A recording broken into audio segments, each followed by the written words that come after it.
দ্বিতীয়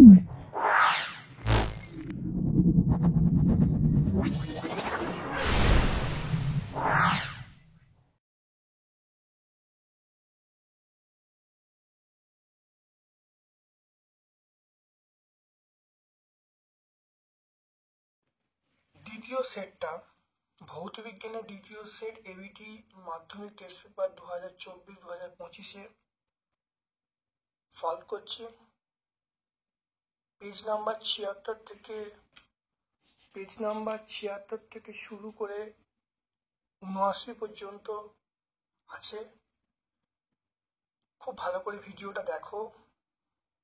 আশা করি এই ভিডিও থেকে 2025 যারা মাধ্যমিক পরীক্ষা দেবে তাদের জন্য অত্যন্ত কার্যকারী ভিডিও। ভালো করে শোনো, প্র্যাকটিস করো, পরীক্ষায় অসম্ভব ভালো মার্কস পাবে। চলে এসো আজকে। দেখো, নিচের কোন জ্বালানিটির কম পরিবেশ দূষণ ঘটায়? এটা আমরা বলবো প্রাকৃতিক গ্যাস। বয়েলের সূত্রানুসারে পিভি লেখচিত্রের প্রকৃতি কেমন হবে? সমপরাবৃত্ত। তারপর দেখো 3 নম্বর প্রশ্ন, একটি গ্যাসের বাষ্প ঘনত্ব 16 এসটিপিতে, দেখে নাও, একটি গ্যাসের বাষ্প ঘনত্ব 16 এসটিপিতে গ্যাসটির 22.4 লিটারের ভর কত হবে? এটা 32 গ্রাম হবে। কি করে 32 হলো দেখে নাও। দেখো, বাষ্প ঘনত্ব ডি মানে 16, আমরা জানি এম সমান 2D, তাহলে আণবিক ভর কত হবে? 2 × 16 মানে 32, তাহলে 22.4 লিটার গ্যাসটির ভর হবে 32 গ্রাম। তাহলে আমরা কোন অপশানটা অপশান এতে বলবো। তারপর চলে এসো, তাপ সঞ্চালনের কোন প্রক্রিয়ার মাধ্যমে কণাগুলো স্থানচ্যুতি করে? সেটা হলো পরিবহন। আলোর কোন ধর্মের জন্য দিনের বেলা আকাশকে নীল দেখায়? এটা আমরা বলবো বিক্ষেপণ বলবো। সবুজ কাঁচের মধ্য দিয়ে লাল ফুলকে দেখলে কেমন দেখবে? অবশ্যই কালো দেখব। কোনো পরিবাহীর মধ্য দিয়ে প্রবাহমাত্রা দ্বিগুণ করলে উৎপন্ন তাপ কত গুণ হবে? 4 গুণ হবে। দেখে নাও, আমরা জুলের সূত্র থেকে পাই H সমান, দেখো জুলের সূত্র থেকে আমরা পাই H সমান I²RT/J। তাহলে আমরা বলতে পারি আর এবং টি ধ্রুবক, যেটা ধ্রুবক, তাহলে H = I²। দ্বিতীয় ক্ষেত্রে দেখো কারেন্ট দ্বিগুণ হচ্ছে, তাহলে 2I তার স্কোয়ার হয়ে গেল। এবার দেখো এইটা বা এটা, মানে দ্বিতীয়টা আমি প্রথমটা করলে H' সমান, দেখো এটাকে ভাঙলে হবে 4I², এটা I², তাহলে H' সমান দেখো 2 × 4 হয়ে গেল। তাহলে H' সমান কত পেয়ে গেলাম? 4H। তাহলে Hটা মানে প্রথম ছিল, H' মানে পরে, তাহলে কত গুণ হলো? 4 গুণ হলো। তাহলে আমরা কোন অপশানটায় পাবো? আমরা দেখে নাও অপশান সি এতে পাবো। বিভব প্রভেদ পরিমাপের যন্ত্রটার নাম হলো ভোল্টমিটার। বিভব প্রভেদ পরিমাপ যন্ত্রটার নাম বলবো ভোল্টমিটার। নিচের কোনটি তেজস্ক্রিয়তা পরিমাপের একক? এটা বলো বেকারেল। নিচের কোনটি সন্ধিগত মৌল? সন্ধিগত মৌল আমরা বলবো আয়রন। নিচের কোনটি তড়িৎজয়ী যৌগ? দেখো তড়িৎজয়ী যৌগ বলতে তড়িৎ যৌগ দেখো H2O আছে, SO2 আছে, NO2 আছে, K2 আছে।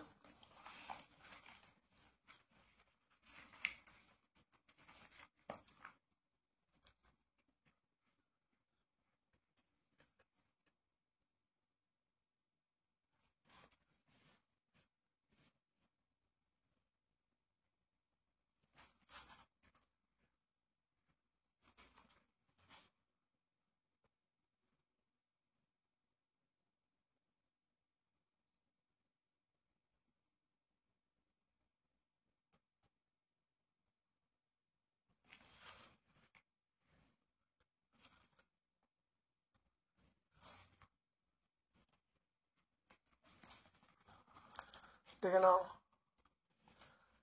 নিচে দেখো কোনটি তেজস্ক্রিয়তা পরিমাপের একক? আমরা বলবো বেকারেল। কোনটা সন্ধিগত মৌল? সন্ধিগত মৌল আমরা বলবো আয়রন। নিচের কোনটি তড়িৎজয়ী যৌগ? সেটা হলো K2O। K2O হলো, এটা হলো তড়িৎ যৌগ। গ্যালভানাইজেশন পদ্ধতিতে লোহার ওপর প্রলেপ দেওয়া হয়, সেটা জিঙ্ক। তারপর দেখে নাও অ্যামোনিয়াকে শুষ্ক করতে ব্যবহার করা হয় CaO। গাঢ় দেখো বক্সাইট ধাতুর আকরিক, আমরা বক্সাইট কোন ধাতুর আকরিক এটা বলবো অ্যালুমিনিয়াম বা Al বলবো। মিথেন যৌগের HCH বন্ধন কোণের মান 109°28'। এখানে দেখো 109° আছে, আমরা এই অপশনটি করবো। তোমরা বইয়ে দেখবে এটা আছে 109°28', কিন্তু এখানে 109°28' দেওয়া নেই, শুধুমাত্র 109° আছে, তাহলে আমরা এই অপশনটি করব। তারপর দেখে নাও বায়ুমণ্ডলে কোন স্তরে ভ্যাল অ্যালেন বিকিরণ দেখা যায়? এটা হলো আমরা বলবো ম্যাগনেটোস্ফিয়ার, আমরা বলবো ম্যাগনেটোস্ফিয়ার। তারপর চলে এসো দেখো ওজোন মণ্ডলে ঘনত্ব পরিমাপের একক আমরা কি বলবো? দেখো ডবসন। ঘনত্ব পরিমাপের একক আমরা বলবো ডবসন।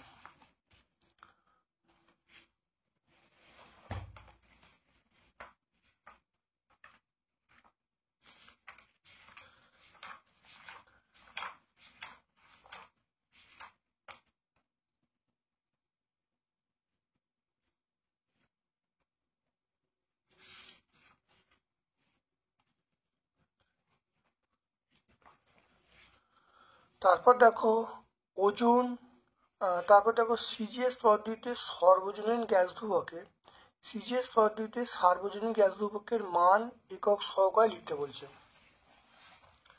দেখো মানটা হবে 8.314 × 10⁷ erg mole inverse degree centigrade inverse. দেখো অথবা প্রশ্ন দেখো এসআই পদ্ধতিতে গ্যাসের চাপের মান কত? এসআই পদ্ধতি গ্যাসের চাপের মান 1.012 × 10⁵ পাস্কেল, 1.012 × 10⁵ পাস্কেল। তারপর দেখে নাও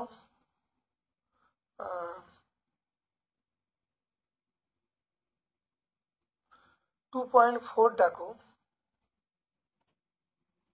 একটি নির্দিষ্ট ভরের, দেখে নাও ভালো, একটি নির্দিষ্ট ভরের গ্যাসের আয়তন V উষ্ণতা স্থির রেখে চাপ যদি দ্বিগুণ করা হয় গ্যাসের আয়তন কত গুণ হবে? দেখে নাও পিভি সমান, আমরা জানি দেখো পিভি সমান কনস্ট্যান্ট, তাহলে চাপ দ্বিগুণ করা হচ্ছে, তাহলে পি এর জায়গায় 2p হবে। আয়তনটা ভিডাস ধরে নিলাম, এটা কনস্ট্যান্ট, দুটো সমান করে দিলাম, দেখো ভিডাসটির মান পেয়ে গেলাম V/2, তাহলে অন্তিম গ্যাসের আয়তন প্রাথমিক গ্যাসের আয়তন অর্ধেক হলো, তাহলে এটা অর্ধেক হবে। তারপর দেখো গামা আর গামা এ, গামা আর বলতে প্রকৃত প্রসারণ গুণাঙ্ক, গামা এ বলতে আপাত প্রসারণ গুণাঙ্ক, এদের মধ্যে কোনটা বেশি? অবশ্যই প্রকৃত বেশি। কোনটা বেশি? অবশ্যই গামা আরটা বড় হবে গামা এর থেকে, তাহলে গামা আরটা বড় হবে কার থেকে? গামা এর থেকে। তারপর দেখে নাও কঠিনের 3 প্রকার প্রসারণ গুণাঙ্কের মধ্যে সম্পর্ক লিখতে বলছে, এটা আমরা পাবো দেখো আলফা সমান β/2 সমান γ/3, আলফা সমান β/2 সমান γ/3। মায়োপিয়া জনিত ত্রুটি দূর করতে আমাদের কোন ধরনের লেন্স ব্যবহার করা হয়? এটা অবতল লেন্স ব্যবহার করা হয়। তড়িৎচালক বলের মাত্রের সংকেত কি? এখানে তড়িৎচালক বলের মাত্রের সংকেত আমরা জানি W/Q, Wর মাত্রা হলো m²T2, এটা আমরা জানি W/Q, তাই Wর মাত্রা হলো m²T2, আর Q মানে IT, এটা করলে হবে m²T⁻³ I⁻⁻1। তার আগে একটা প্রশ্ন ছিল, দেখে নাও একটা, দেখে নাও অবতল লেন্সের অবতল দর্পণের বক্রতা ব্যাসার্ধ, এটা হলো দেখো অথবা একটা প্রশ্ন আছে 2.6 কোশ্চেন দেখে নাও, এটি অবতল দর্পণের বক্রতা ব্যাসার্ধ 20 সেন্টিমিটার, ফোকাসে কত হবে সেটা আমরা কথা বলবো। দেখে নাও আর এর মান দেওয়া আছে, আর এর মান 20 সেন্টিমিটার, এফ এর মান r/2, তাহলে 20/2 মানে 10 সেন্টিমিটার, এর মান কত হলো 10 সেন্টিমিটার, 10 সেন্টিমিটার। আর মাইপেজনিত ত্রুটি দূর করার জন্য আমরা কোন লেন্স ব্যবহার করি, এটা হলো অবতল লেন্স ব্যবহার করি। 2.8টা হয়ে গেছে। তারপর দেখো সিএফএল, সিএফএল এর পুরো অর্থ কম্প্যাক্ট, সিএফএল এর কম্প্যাক্ট ফ্লুরোসেন্ট ল্যাম্প, এর পুরো অর্থ হলো কম্প্যাক্ট ফ্লুরোসেন্ট ল্যাম্প। তারপরে দেখো না ফিউজ তারকে মূল বর্তনীর সঙ্গে কিভাবে যুক্ত করা হয়। এখানে ফিউজ তারকে মূল বর্তনীর সঙ্গে কিভাবে যুক্ত করা, এটা হলো শ্রেণী সমবায়, কিভাবে যুক্ত করব, শ্রেণী সমবায়। তারপর দেখো জাপানের হিরোশিমা শহরে যে পারমাণবিক বোমা ফেলা হয়েছিল সেটা কোন প্রক্রিয়া ঘটেছিল, সেটা আমরা বলবো নিউক্লিয় বিভাজন বলবো, আমরা কি বলবো, নিউক্লিয় বিভাজন। দেখো একটা সত্য মিথ্যা আছে, সেটা বলেছে ক্ষার ধাতুগুলির অক্সাইডগুলো তীব্র ক্ষারযুগে প্রকৃত হয়, এটা সত্য হবে, তাহলে আমরা বলবো এটা সত্য। তারপর দেখো পর্যায় সারণীর কোন শ্রেণীতে 3 প্রকার ভৌত অবস্থা মৌল বর্তমান, এটা আমরা বলবো 17 নম্বর শ্রেণী, তাহলে 17 নম্বর শ্রেণীতে সব মৌলই বর্তমান। তারপর দেখো হাইড্রোলিথ, এখানে হাইড্রোলিক তড়িৎ সমযোজী, আমরা বলবো হাইড্রোলিথ অবশ্যই, এটা হলো তড়িৎযোজী, হাইড্রোলিথ আমরা বলবো তড়িৎযোজী। তারপর দেখে নাও একটা ম্যাচিং আছে, নেজলার বিকারক, এটা হবে 2 নেজলার বিকারক হবে K2H4, অয়েল অফ ভিট্রিয়ল আমরা বলবো H2SO4, নাইট্রিক অ্যাসিড। তারপর দেখো লোহার খনিজ হলো FeS2।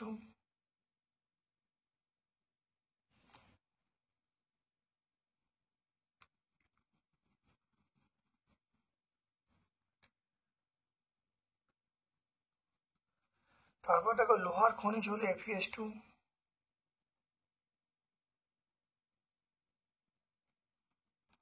আর নাইট্রিক অ্যাসিড শনাক্তকরণে ব্যবহৃত যৌগ হলো FeSO4।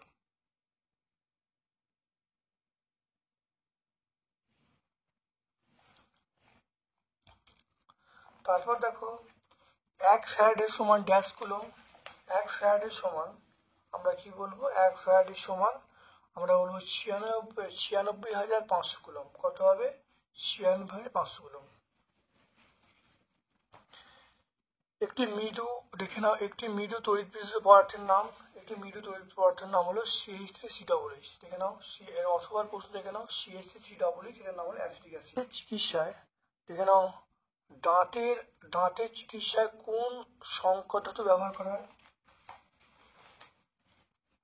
দাঁতের চিকিৎসা হলো এটা আমরা ব্যবহার করি AgH,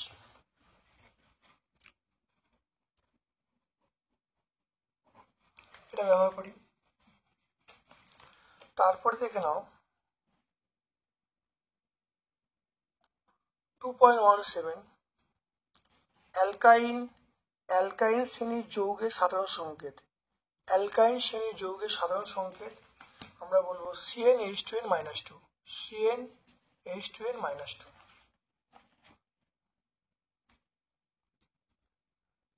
তারপর দেখে নাও CH3CO CH2CH3 এর ইউপ্যাক নাম কি, বিউটান 1-অল,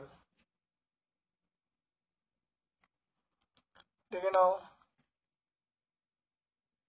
অথবা প্রশ্ন, তাহলে একটি সর্বাপেক্ষা ক্ষুদ্র অ্যালকাইন, সর্বাপেক্ষা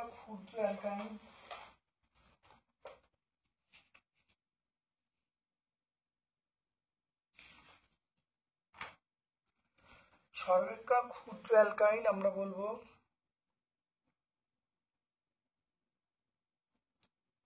অ্যাসিটিলিন। আর তারপর দেখে নাও 2.18 CH3CO CH2CH3, এটা বিউটান 1-অল, বিউটান 1-অল, তাহলে বিউটান 1-অল এটাও হবে। বিউটান 1 তারপর দেখে নাও রেকটিফাইড স্পিরিট কি। দেখে নাও রেকটিফাইড স্পিরিট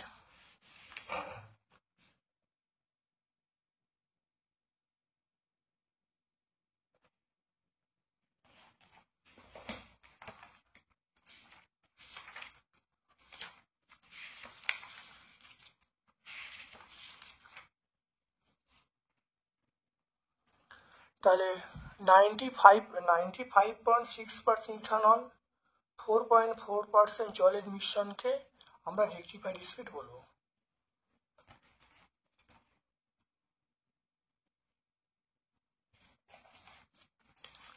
তারপরে দেখে নাও স্থিতিশীল, তাহলে শর্ট প্রশ্নগুলো হয়ে গেল। স্থিতিশীল উন্নয়ন কাকে বলে? স্থিতিশীল উন্নয়ন কাকে বলে দেখে নাও।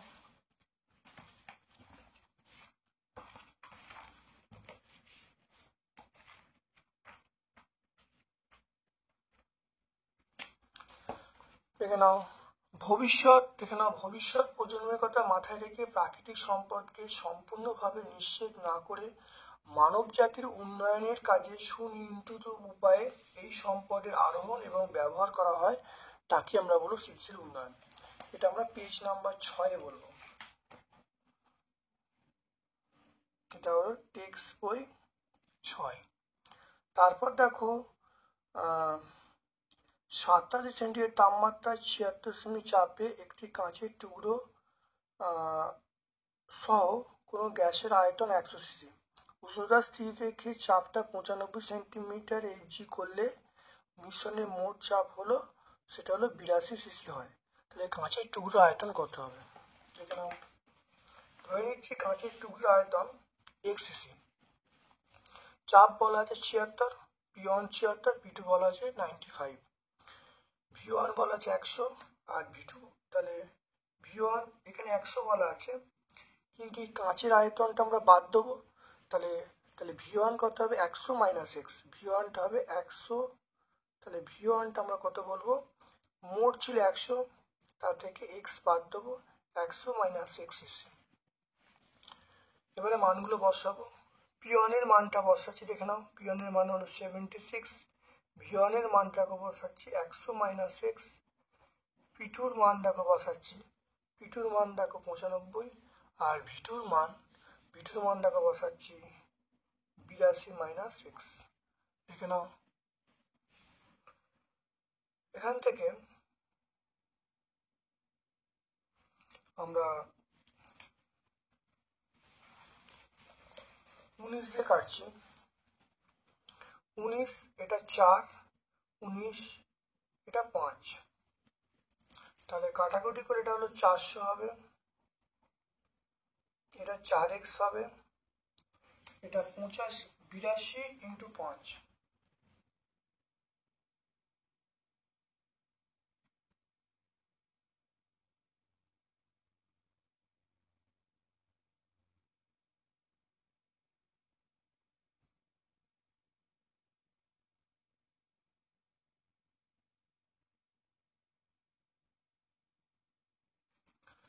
এটা হবে 410 হবে, এটা গুণ করলে কত হবে?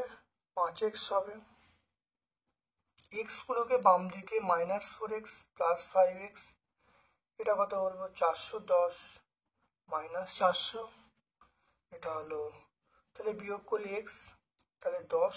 দেখে নাও, তাহলে দেখে নাও মানগুলো বসিয়েছি, বসিয়ে দেখো সমাধান করেছি, x এর মান 10, অতএব কাঁচের আয়তন, অতএব কাঁচ টুকরোর আয়তন আমরা কত বলবো? 10 সিসি। অ্যান্সার পেয়ে গেলাম, তাহলে কাঁচ টুকরোর আয়তন আমরা পেয়ে গেলাম 10 সিসি।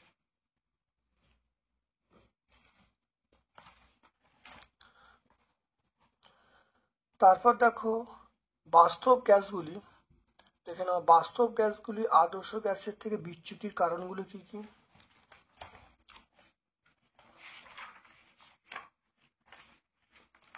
দেখে নাও বাস্তব গ্যাস আদর্শ গ্যাস থেকে বিচ্যুতির কারণ, এটা আমরা টেক্সট বই 19 পেজে পেয়ে যাব। দেখে না, দুটো পয়েন্ট আমরা লিখে দেবো, একটা পয়েন্ট, দুটো পয়েন্ট লিখলে আমরা কিন্তু উত্তর সম্পূর্ণ করতে পারবো।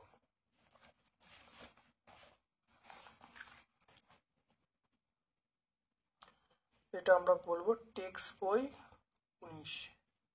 তারপর দেখো, গোলীয় দর্পণের ক্ষেত্রে প্রমাণ করতে বলছি f1r/2। দেখে নাও, অর্থাৎ r সমান 2f, এটা প্রমাণ করতে হবে। দেখে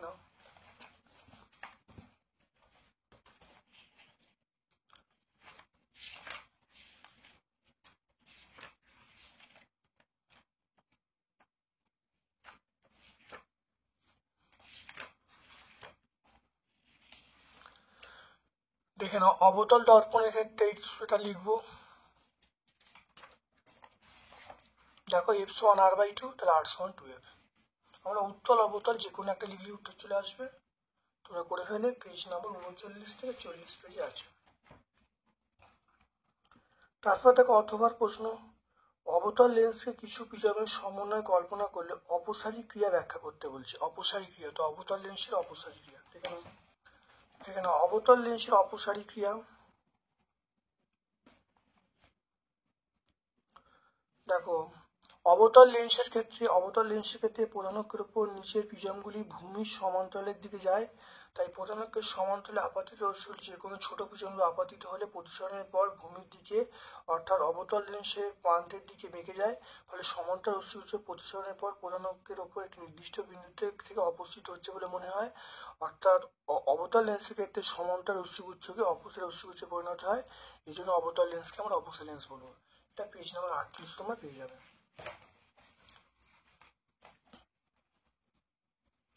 এটা পেজ নাম্বার 48, এটা তোমরা টেক্সট বই 38 পেয়ে যাবে। ওহমের সূত্র লিখতে বলছে, গাণিতিক রূপটা প্রতিষ্ঠা করতে বলছে। দেখে নাও, ওহমের সূত্র এটা, ওহমের সূত্র এটা, আর গাণিতিক রূপ এটা বলে দেবো। তাহলে সূত্র এটা, ব্যাখ্যা এটা। এটা পেজ নাম্বার 64 আমরা পেয়ে যাব। তারপর দেখো, তড়িৎযোজী বা আয়নীয় বন্ধনকে প্রকৃত বন্ধন বলা যায় না কেন? এটা তোমরা পেয়ে যাবে সহায়িকায়, এটা পেয়ে যাবে সহায়িকায় 319 পেজে পেয়ে যাবে 12 প্রশ্নটা।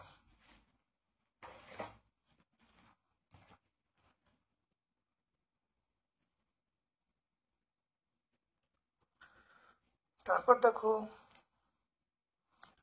দেখে নাও, এ বি সি তিনটে মৌল, যার পরমাণু ক্রমাঙ্ক দেওয়া আছে।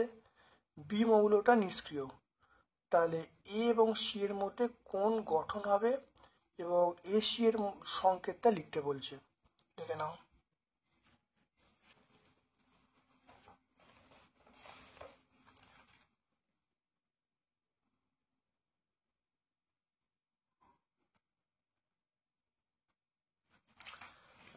নাও, এই উত্তরটা তোমরা দেখো পেয়ে যাবে।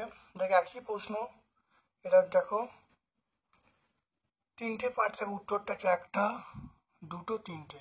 দেখো উত্তরটা পরিষ্কার পেয়ে যাবে, খুব ইম্পর্টেন্ট প্রশ্ন। এটা সহায়িকায় 361 পেজে পেয়ে যাবে।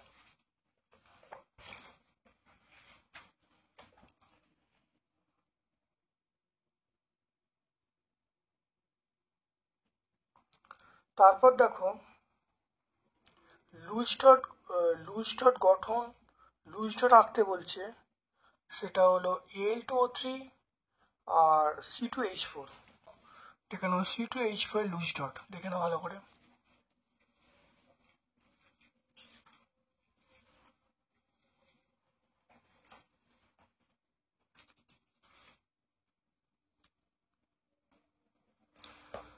আর Al2O3 দেখে নাও, Al2O3 দেখো লুজ ডট, দেখে নাও এটা হলো Al2O3 লুজ ডট।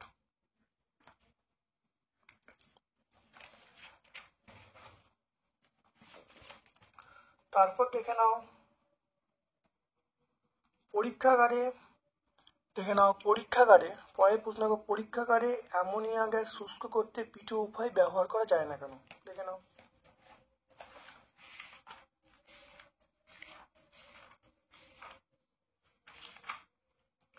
দেখো পরীক্ষাগারে অ্যামোনিয়া শুষ্ক করতে পিটো উপায় ব্যবহার করি না, কারণ এটা দেখো অ্যামোনিয়ার সঙ্গে পিটো উপায় বিক্রিয়া করে যায়। বিক্রিয়া করে অ্যামোনিয়াম ফসফেট উৎপন্ন করে, সেজন্যই ব্যবহার করা হয় না। দেখো না, P2O5 আম্লিয়ক অক্সাইড, অ্যামোনিয়াম ফসফেট উৎপন্ন হবে, তাহলে বিক্রিয়াটা এটা লিখবো।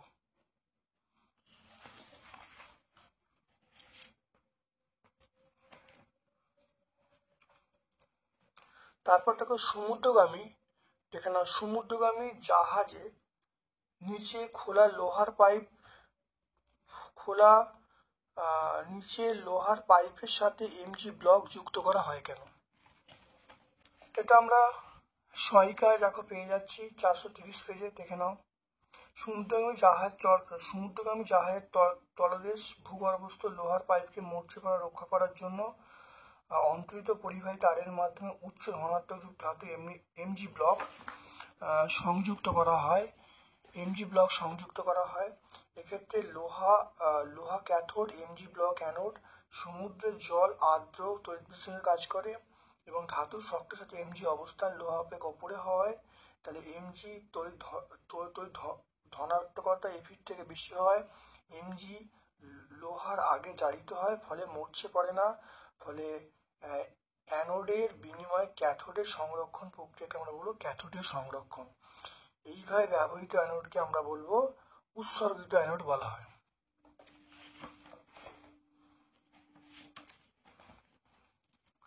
তারপর চলে এসো, দেখো দীর্ঘদিন, লিখে দাও, দীর্ঘদিন কপারের তৈরি বাসনপত্র রেখে দিলে সবুজ হয়ে যায় কেন?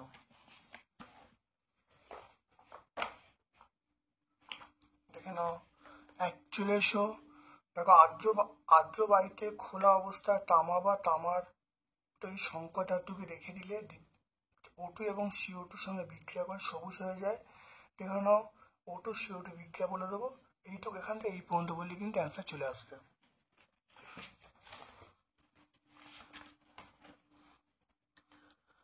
তারপর দেখো C3H6O সংকেত বিশিষ্ট দুটো জৈব যৌগের গঠন অঙ্কন করতে বলছি।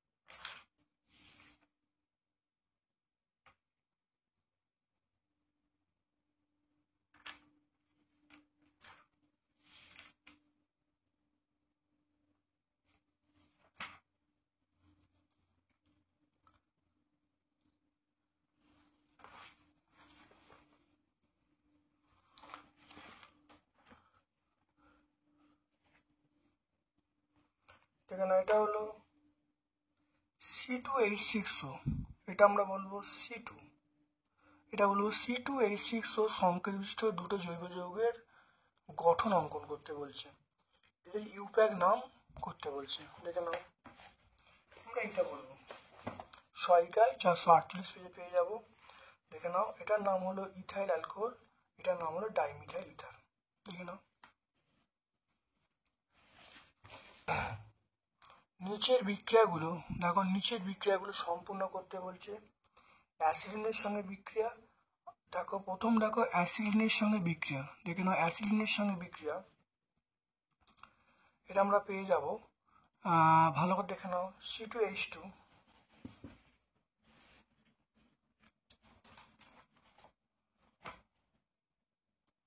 দেখে নাও C2H2 প্লাস 2Br, দেখে নাও এখানে দুটো যৌগ উৎপন্ন হয়, একটা CH/CH, যেহেতু কোশ্চেনে বলা আছে 2Br2, তাহলে আমরা এইটা লিখবো, আমরা উত্তরটা লিখবো CH/Br2 বন্ড CH/Br2, অর্থাৎ 1,2,2 ড্রাইমোমিথেন, এটা লিখবো, তাহলে CH/Br2 কথা লিখবো। তারপর দেখো CH3CH3COH প্লাস C2H5OH, এটা বিক্রিয়া করে দেখে নাও কি উৎপন্ন হবে, খুব ভালো করে দেখে নাও। এটা দেখো, আমরা এই বিক্রিয়াটা লিখবো, দেখো CH3COH, তার সঙ্গে দেখো CH3CH2OH, এটা বিক্রিয়া করলে কি উৎপন্ন হবে, এই যৌগটা লিখবো CH3COOCH2CH3, এটার নাম হলো একটা এস্টার, এটার নাম হলো এস্টার, ঠিক আছে, আমরা এই যৌগটার নাম লিখব।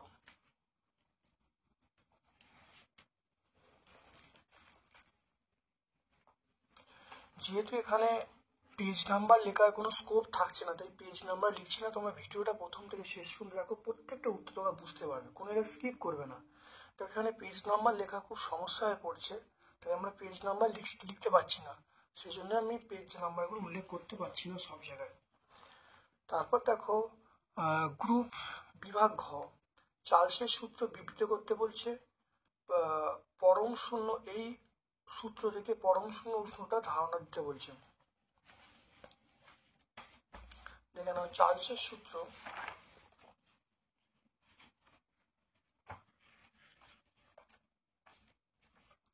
দেখে নাও চার্লসের সূত্র, দেখে নাও চার্লসের সূত্র দেখতে পাচ্ছ, এটা হলো চার্লসের সূত্র দেখতে পাচ্ছ।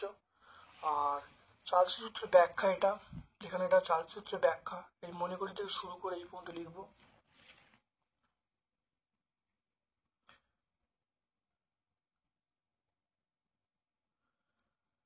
আর পরম শূন্যের সাহায্যে ব্যাখ্যা বলেছে, তাহলে পরম শূন্যের সাহায্যে আমরা চার্লস সূত্র লিখবো, আর এখান থেকে লিখবো এই পরম শূন্য উষ্ণতার সাহায্যে চার্লস সূত্র প্রকাশ। আমরা এখান থেকে শুরু করব, শুরু করে আমরা শেষ করব এই জায়গায় শেষ করব। দেখে নাও এই জায়গায় শেষ করব, বুঝতে পারছো? আমরা টেক্সট বই 13-14 পেজে পেয়ে যাবো, 13 থেকে 14 পেজে আমরা পেয়ে যাবো।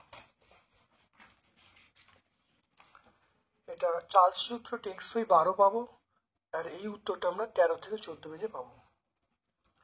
তারপর দেখে নাও 57 সেমি এইচজি চাপে 87 সেন্টিগ্রেড তাপমাত্রায় 2.2 গ্রাম CO2 আয়তন কত হবে?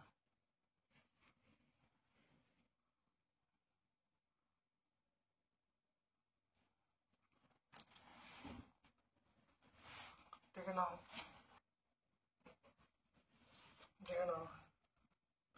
পি এর মান দেওয়া আছে 57 সেমি এইচজি।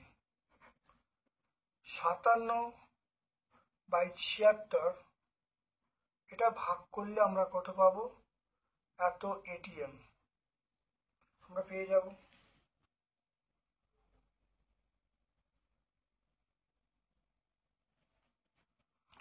ডব্লিউর মানটা আমরা পেয়ে গেলাম 2.2 গ্রাম। এম এর মানটা পেয়ে গেলাম, এম এর মান কার্বন ডাইঅক্সাইড এর মানে 44 গ্রাম পার মোল, এম এর মান পেয়ে গেলাম।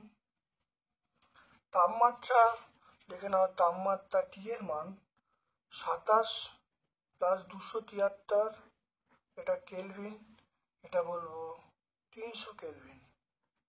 তাহলে টি এর মানটা পেয়ে গেলাম 300 kelvin.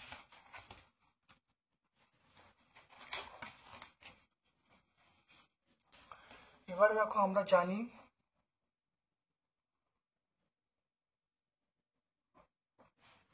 PV = nRT, PV = nRT, এনের তাহলে PV এনের জায়গায় W/m RT।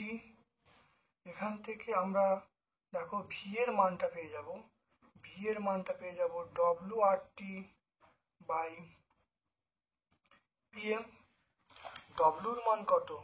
ডব্লুর মান পেয়ে গেলাম 2.2, আর এর মান 0.082, টি এর মান 300, পি এর মান 57/76, আর এম এর মান আমরা বলবো 44। তাহলে এখান থেকে দেখো আমি যে মানটা পাবো, তাহলে ভি এর মানটা পাবো, দেখে নাও তাহলে 0.082 × 300,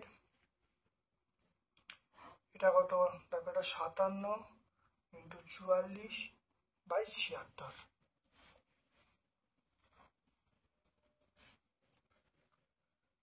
এটা করলে দেখো পেয়ে যাবে আয়তনটা, তাহলে ভি এর মান হলো 1.64। অতএব আয়তন কত? আয়তন হবে 1.64 লিটার।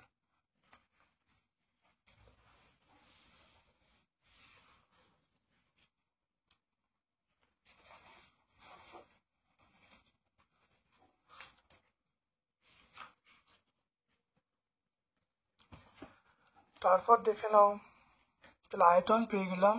তাহলে CO2 আয়তন কত হবে, তার আমরা বলবো CO2 আয়তন কত হবে, 1.64 লিটার। তারপর দেখো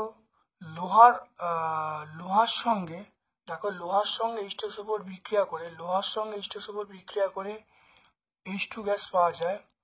আবার লোহিতপ্ত লোহার উপর দিয়ে H2 গ্যাস পাঠালে 4 গ্রাম H2 তৈরি হতে কোন ক্ষেত্রে কম লোহা লাগবে এবং কত কম লোহা লাগবে সেটা বার করতে বলছে। দেখো লোহার সঙ্গে প্রথম বলা আছে এপিএসও করে বিক্রিয়া করে H2 গ্যাস পাওয়া যাচ্ছে। আবার লোহিতপ্ত লোহার উপর দিয়ে স্টিম চালনা করলে সেটাও H2 গ্যাস পাওয়া যাচ্ছে। তাহলে 4 গ্রাম H2 গ্যাস তৈরি করতে কোন ক্ষেত্রে কম লোহা লাগবে সেটা লিখতে বলছে।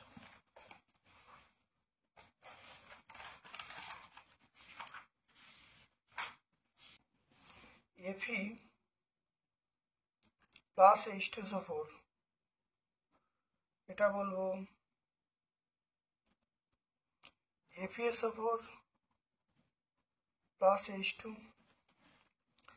Fe মানে 56 আর এটা মানে 2 গ্রাম।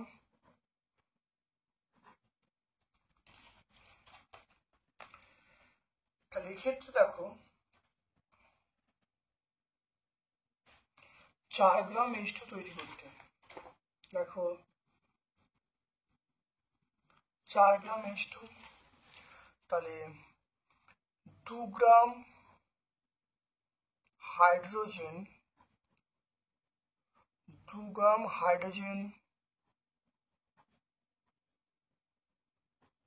তৈরি করতে Fe লাগে, Fe বলতে লোহা লাগে, সেটা কত 56 গ্রাম। আর 1 গ্রাম হাইড্রোজেন তৈরি করতে লোহা লাগে, সেটা হলো 56/2। তারপরে দেখো 4 গ্রাম হাইড্রোজেন, তারপর 2 গ্রাম হাইড্রোজেন তৈরি করতে লোহা লাগে 56 গ্রাম। 4 গ্রাম হাইড্রোজেন তৈরি করতে লোহা লাগে, তাহলে 56 × 4/2 কাটাকাটি করলে হয়ে গেল, এটা কত হবে, তাহলে 112 হবে, 112 গ্রাম। তাহলে এখানে লোহা লাগছে কত, তাহলে 2 গ্রাম হাইড্রোজেন তৈরি করতে লোহা লাগছে কত 56 গ্রাম, একই কত, আর 4 গ্রাম কত, তাহলে পেয়ে গেলাম এটা। এবারে দেখি এটা 3 হবে, এটা 4 হবে। তাহলে এখানে দেখে নাও, তাহলে এটা হলো 3 × 56 গ্রাম, এখানে 4 × 2 গ্রাম, তাহলে দেখে নাও 4 × 2 গ্রাম H2 উৎপন্ন করতে লোহা লাগে কত, 3 × 56 গ্রাম। এবারে 1 গ্রাম হাইড্রোজেন উৎপন্ন করতে লোহা লাগে, তাহলে 3 × 56 কত আমরা বলবো 4 × 2, আর 4 গ্রাম বলা আছে, তাহলে 3 × 56 × 4/4 × 2 কেটে গেল, এটা কাটলে 28 হবে। তাহলে 28কে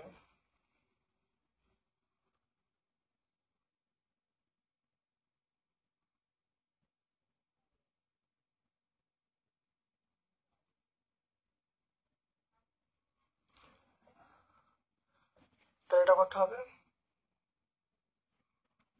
তাহলে 84 গ্রাম। কোশ্চেনে বলা আছে কোন ক্ষেত্রে কম লোহা লাগবে, তাহলে দ্বিতীয় ক্ষেত্রে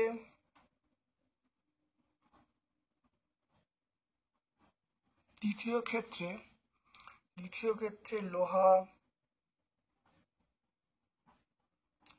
ক্ষেত্রে লোহা কম লাগবে, তাহলে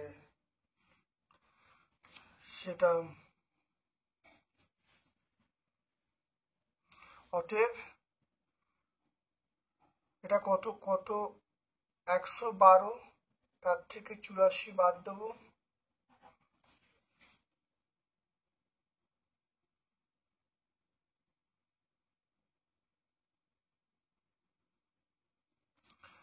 তাহলে কত হবে 28 গ্রাম লোহা কম লাগবে। 28 গ্রাম লোহা কি বলবো কম লাগবে। দেখে নাও, তাহলে অঙ্কটা পুরোটা হয়ে গেল। দেখে নাও, প্রথমে এখানে বিক্রিয়াটা প্রথম লিখতে হবে Fe প্লাস H2SO4, এটা FeSO4 প্লাস H2, তাহলে 2 গ্রাম, দেখে নাও 2 গ্রাম হাইড্রোজেন তৈরি করতে লোহা লাগবে 56 গ্রাম, একে কত আর চারে কত করলে 112 গ্রাম বেরোচ্ছে। তারপরে যখন লোহার সঙ্গে স্টিম বিক্রিয়া করেছে, তো এটা দেখো 3 × 56 হবে, আর এটা দেখো 4 × 2 হবে। তাহলে এই হাইড্রোজেন তৈরি করতে 4 × 2 মানে 8 গ্রাম হাইড্রোজেন তৈরি করতে লোহা লাগে 3 × 56, একে কত আর যেটা চারে বলা আছে এটা দেখো করে বেরোচ্ছে 84 গ্রাম। তাহলে এখানে দ্বিতীয় ক্ষেত্রে লোহা কম লাগছে, তাহলে কম লোহার পরিমাণ দেখো, প্রথম ক্ষেত্রে লোহা গেলে যে 112, আর দ্বিতীয় ক্ষেত্রে 84, তাহলে 112 থেকে 84 বাদ দিলে 28 গ্রাম, তাহলে দ্বিতীয় ক্ষেত্রে 28 গ্রাম লোহা কম লাগবে।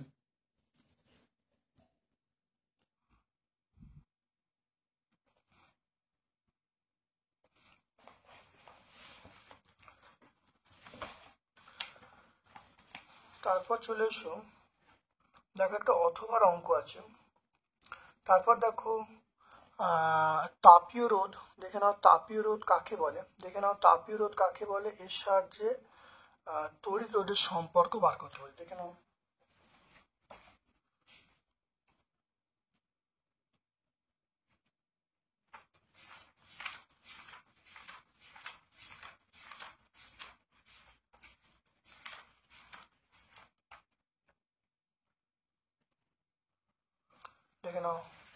তাপীয় রোধ কাকে বলে, দেখো এটা পেয়ে যাব। তাহলে আমরা এইটা লিখবো, এখান থেকে দেখো তাপীয় রোধের সমীকরণটা পেয়ে গেলাম, তাহলে এখানটা পুরোটা লিখে দিলে উত্তর পেয়ে যাব। তাহলে এটা হলো তাপীয় রোধ।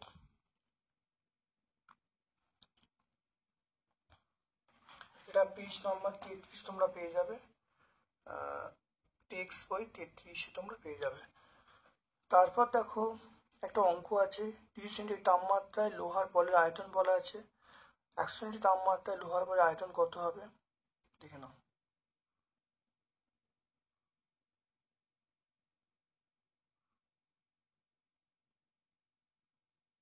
দেখে নাও,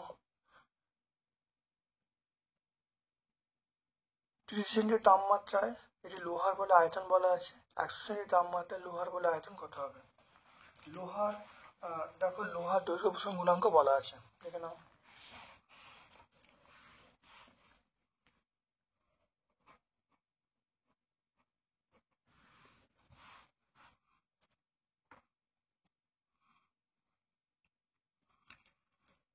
এখানে খুব ভালো করে দেখে নাও, তাহলে V1 এখানে বলা আছে 1000 সিসি,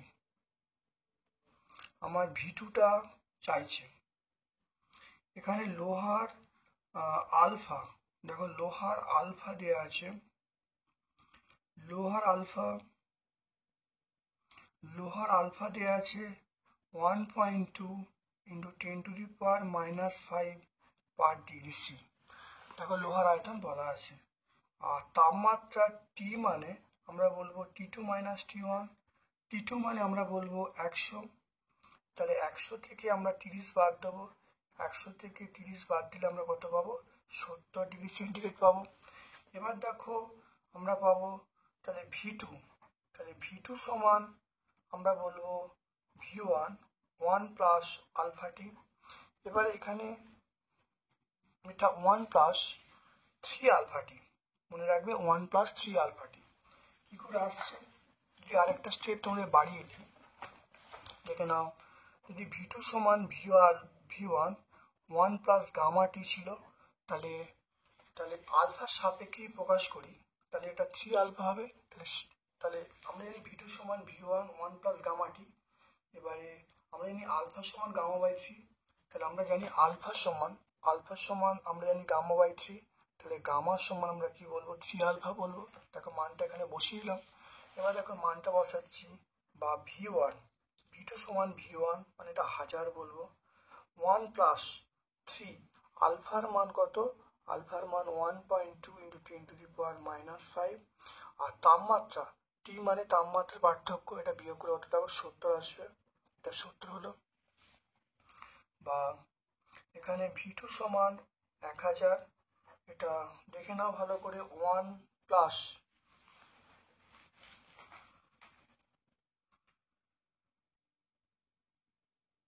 এটা +1, তাহলে V2 তাহলে 1000 ইন্টু 1.0252,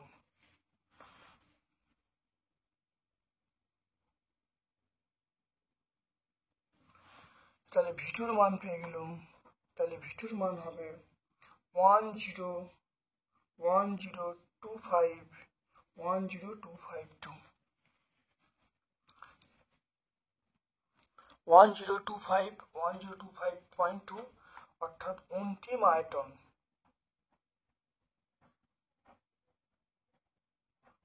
অন্তিম আয়তন 1025.2, আমরা বলবো এককটা বলবো সিসি। দেখো এখানে V1 দেখে নাও, V1 পেয়ে গেলাম, V2 মান চাইছে, মান বসিয়ে দিয়েছি। তাহলে আমরা জানি এটা রাখবো V2 সমান V1 1 প্লাস গামা টি, গামা মানে 3 আলফা, মানগুলো সব বসিয়ে দিয়েছি, ক্যালকুলেশন করেছি, V2 মান পেয়ে গেছি 1025.2, অর্থাৎ অন্তিম আয়তন 1025.2 সিসি।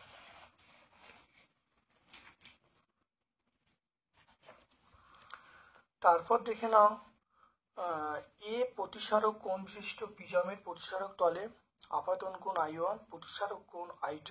তাহলে চ্যুতি কোণের সমীকরণ বার করতে বলছে, খুব ইম্পর্টেন্ট সমীকরণ, এটা দেখে নাও। পেজ নাম্বার এটা আমরা 45 পেজ পেয়ে যাবো, 45 পেজে দেখে নাও, 45 পেজে আমরা অ্যান্সারটা পেয়ে যাব। পেজ নাম্বার এটা আমরা পেয়ে যাব 45। 4.5 চলে এসো।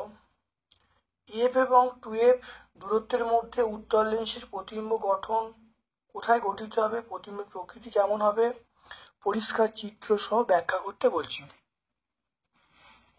দেখে নাও এফ এবং 2F, দেখো এফ এবং 2F এর মাঝখানে বস্তু আছে, অর্থাৎ উত্তর লেন্সের সাহায্যে কিভাবে সৎ বিবর্ধিত প্রতিবিম্ব গঠন করা যায়, উত্তর লেন্সের সাহায্যে কিভাবে সৎ বিবর্ধিত প্রতিবিম্ব গঠন করা যায়। দেখো তোমরা এই উত্তরটা পাবে এফ এবং 2F এর মাঝখানে। দেখো এটা আঁকবে, একে তোমরা বলে দেবে যে প্রতিবিম্বটা সৎ হবে, বিবর্ধিত এবং অবশিষ্ট হবে। এটা আমরা সহায়িকায় 162 পেজে পাবো। আমরা সহায়িকায় এটা 162 পেজে পাবো। তারপর দেখো তড়িৎচালক বল বিভব প্রভেদের পার্থক্য লিখতে বলছে।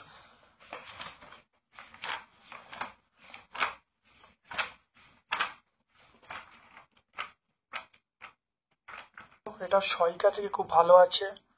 দেখো তড়িৎচালক বলের সংজ্ঞা থেকে একটা হয়ে গেল। তড়িৎচালক বল হলো কারণ, বিভব প্রভেদ হলো ফল। তড়িৎচালক বল বিভব প্রভেদে বেশি হয়, বিভব প্রভেদ তড়িৎচালক বলতে কম হয়। তো তড়িৎচালক বলকে মাপা হয় পোটেনশিয়াল যন্ত্রের সাহায্যে, বিভব প্রভেদকে মাপা হয় ভোল্টমিটার যন্ত্রের সাহায্যে। এটা আমরা টেক্সট সহায়িকা 200 পেজে পাবো। এটা সহায়িকা আমরা 200 পেজে পাবো। তারপর দেখো 4.7, একটি তারের মধ্য দিয়ে 0.5 অ্যাম্পিয়ার তড়িৎ 15 মিনিট ধরে পাঠানো হচ্ছে, এবং দেখো বলা আছে 525 ক্যালোরি তাপ উৎপন্ন হয়, দুই প্রান্তের বিভব প্রভেদ কত হবে দেখে নাও।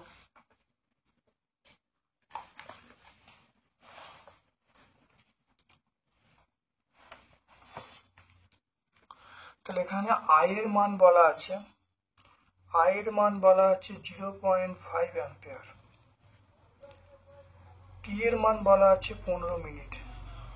15 মিনিট মানে 15 × 60 সেকেন্ড। তাহলে এইচ এর মান হলো 525 ক্যালোরি, 525 ক্যালোরি। এবারে এইচ মানে আমরা জানি I² RT বাই জে। এরকম এইচ এর মান দেখো 525, তাহলে 525 হয়ে গেল। I² মানে আমরা বলবো 0.5 তার স্কোয়ার, আর এর মান পেয়ে গেলাম। টি এর মান 15 × 60 পেয়ে গেলাম। জি এর মান আমরা বলবো 4.2 বলবো। এখান থেকে আমরা ক্যালকুলেশন করে আর এর মানটা বার করব। দেখে নাও কি করে হবে আর এর মানটা। তাহলে আর সমান আমরা বলবো, আর সমান দেখো বলবো 525, এটার সাথে গুণ দেখো, এটা গুণ হবে বাই 4.2 বাই এইটা 0.5 তার স্কোয়ার মানে আমরা বলবো 0.36 ইন্টু 15, আর এটা হলো ইন্টু 60। এটা করলে আমরা আর এর মানটা পেয়ে যাব। তাহলে এটা গুণ করা হলো আর এই পোর্শনগুলো নিচে 90 দেওয়া হলো। দেখে নাও,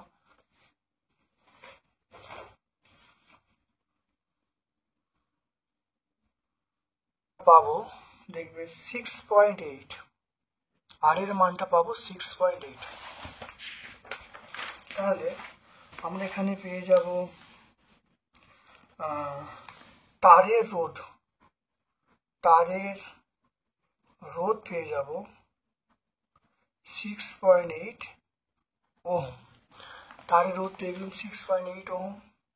এবারে তারের রোধ যখন পেয়ে গেলাম, এবারে আমরা কারেন্ট কত, তাহলে 8টা পেয়ে গেলাম এটা।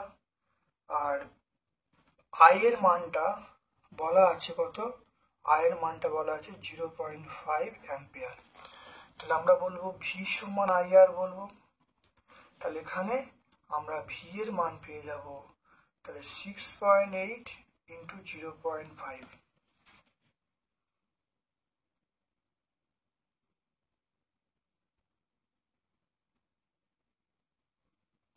এটা করলে কত হবে, এটা করলে হবে 3.4। তাহলে অ্যান্সার হলো, তাহলে তারের দুই প্রান্তের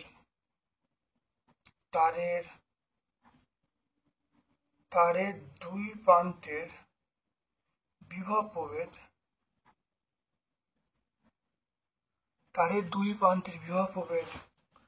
এটা হবে 3.4 ভোল্ট। তাহলে অ্যান্সার হয়ে গেল। দেখে নাও,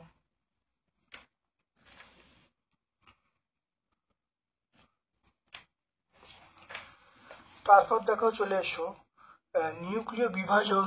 দেখে নাও নিউক্লিয় বিভাজন প্রক্রিয়া। তারপর দেখে নাও ফ্লেমিং এর বামস্ত নিয়মটি লেখো। বার্লো-চক্র এসিতে ঘোরে না কেন? ফ্লেমিং এর বামস্ত নিয়ম, দেখে নাও ফ্লেমিং এর বামস্ত নিয়ম।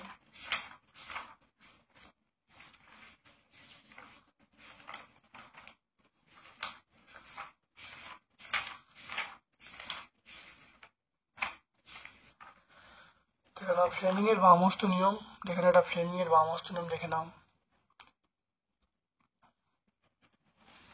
এটা টেক্সট বই 78 পেজে পাবো। আর বার্লো-চক্র এসিতে ঘোরে না কেন?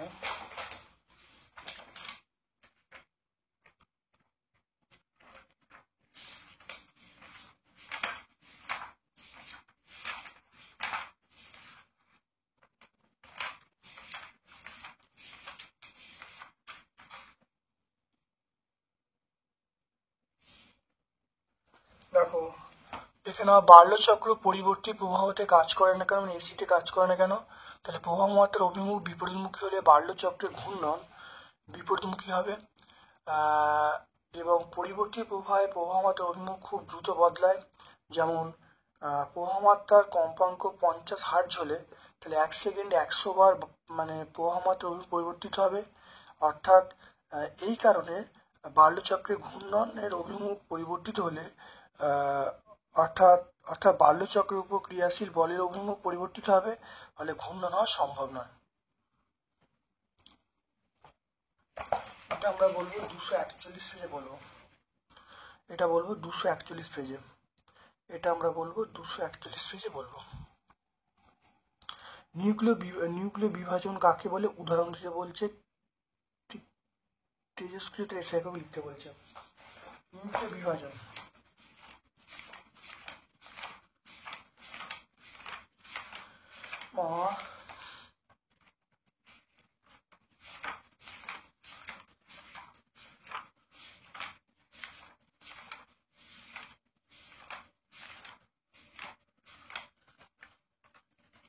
ভালো।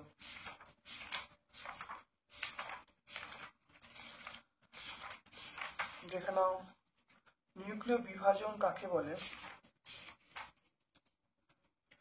দেখো নিউক্লিয় বিভাজন অর্থাৎ যে নিউক্লিয় প্রক্রিয়া অপেক্ষিত ভারী মৌলের নিউক্লিয়াস প্রায় হালকা মৌলের নিউক্লিয়াসে ভাগ হয় এবং তার সঙ্গে শক্তির মুক্তি ঘটায় তাকে আমরা নিউক্লিয় বিভাজন বলবো। এটা পেজ নাম্বার 92 বলবো, পেজ নাম্বার 92। আচ্ছা, তারপর দেখো তেজস্ক্রিয় রেসায়নিক আমরা বলবো বেকারেল, তেজস্ক্রিয় রেসায়নিক আমরা বলবো বেকারেল। মৌলের দেখো মৌলের তৈরি ঋণাত্মকতা কাকে বলে।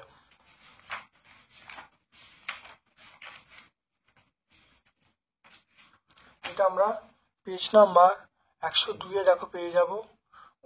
অন্য মৌলের পরমাণু সমযোজী বন্ধনে আবদ্ধ থাকা অবস্থায় বন্ধন সৃষ্টিকারী ইলেকট্রন জোড়কে অন্য মৌলের পরমাণু আকৃষ্ট করার ক্ষমতাকে আমরা বলবো তড়িৎ ঋণাত্মকতা বলবো। এটা পেজ নাম্বার 102 পাবো।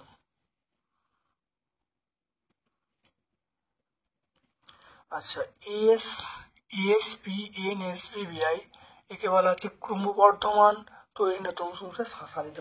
দেখে নাও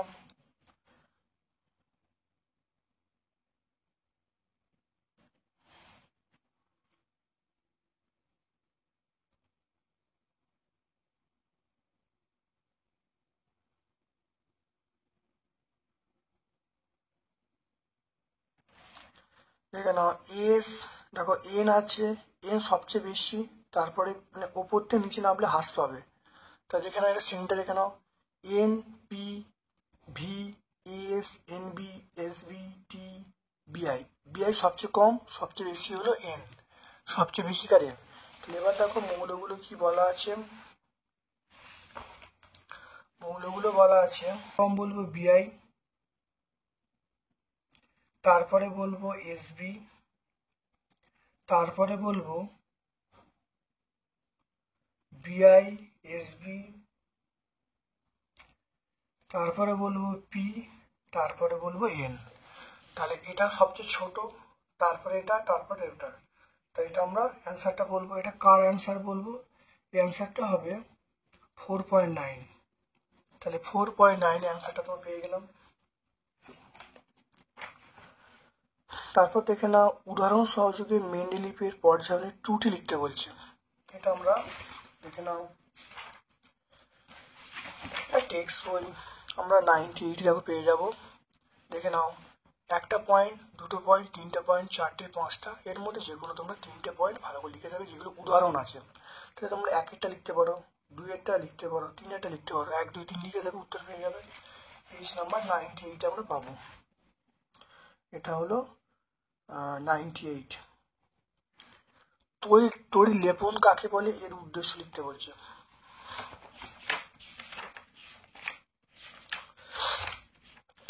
যেখানে তড়িৎ লেপন কাকে বলে, এটা 116 পেজে পাবো। তড়িৎ লেপন কাকে বলে উদ্দেশ্য পেয়ে যাব, এটা 116 পেজে আমরা পাবো। দেখো দেখে নাও তড়িৎ লেপন দেখে নাও কাকে বলে, উদ্দেশ্য এখানে পেয়ে যাবো 116 পেজ।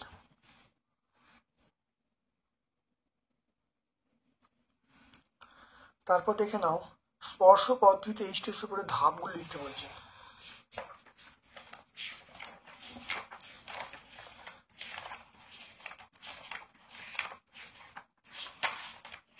স্পর্শ পদ্ধতিতে H2S উপরে ধাপগুলো দেখে নাও, তিনটে ধাপ আছে, একটা আর একটা, তিনটে ধাপ তোমরা লিখে নেবে। এটা 127 পেজে।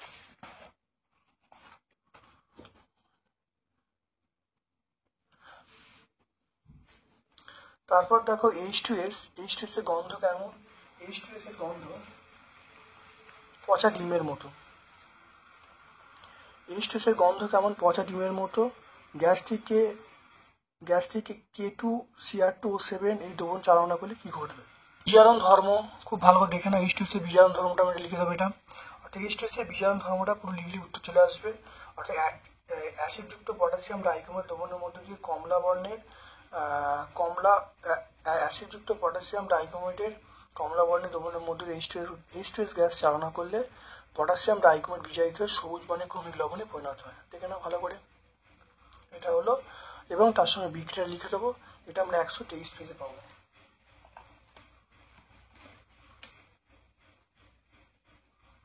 123 পেজে পাবো।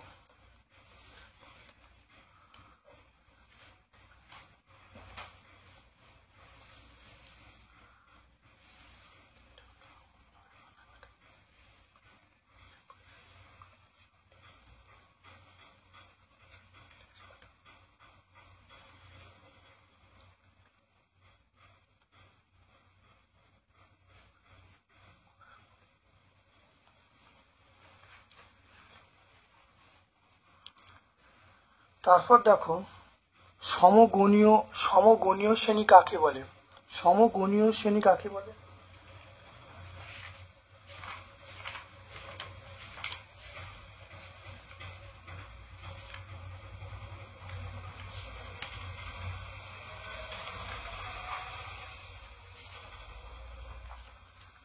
দেখে নাও সমগণীয় শ্রেণী, এটা পেজ নাম্বার 140 আমরা পেয়ে যাবো। দেখে নাও সমগণীয় শ্রেণী কাকে বলে, দেখে নাও। অর্থাৎ একই মৌলের দ্বারা গঠিত, একই সংকেত দ্বারা প্রকাশযুক্ত একই মৌলের কার্যকরী মূলকযুক্ত সমধর্মী জৈব যৌগের আণবিক ভরের ক্রমানুসারে সাজানো হয়, তার শ্রেণী পাওয়া যায় এবং শ্রেণীর মধ্যে আণবিক সংকেতের পার্থক্য CH2 হবে। এই শ্রেণীকে আমরা বলবো সমগণীয় শ্রেণী বলবো। তাহলে এটা আমরা পাবো 140 পেজে পাবো। টেক্সট বই 140 পেজে পাবো। একটি বায়োডিগ্রেডেবল পলিমারের নাম লেখো যা কৃত্রিমভাবে তৈরি হয়। এটা হলো আমরা বলবো বায়োব্যাগ। এটা আমরা বলবো বায়োব্যাগ। তাহলে বায়োব্যাগ, তাহলে একটি বায়োডিগ্রেডেবল পলিমারের নাম কি যা কৃত্রিম তৈরি হয়? এর নাম হলো বায়োব্যাগ। তাহলে আমরা সম্পূর্ণ সলভ করলাম। এখানে আমরা পেজ নাম্বার লেখা সম্ভব হয়নি। এখানে আমি কিছু পেজ নাম্বার লিখেছি, গ্রুপ ডি এর কিছু পেজ নাম্বার লিখেছি। তোমরা এই ভিডিওটা প্রথম থেকে শেষ পর্যন্ত শোনো এবং দেখো, তাহলে তোমরা প্রত্যেকটা উত্তর পেয়ে যাবে। আমার পক্ষ থেকে সকলকে ধন্যবাদ এবং শুভকামনা জানাচ্ছি। Thank you all my dear students.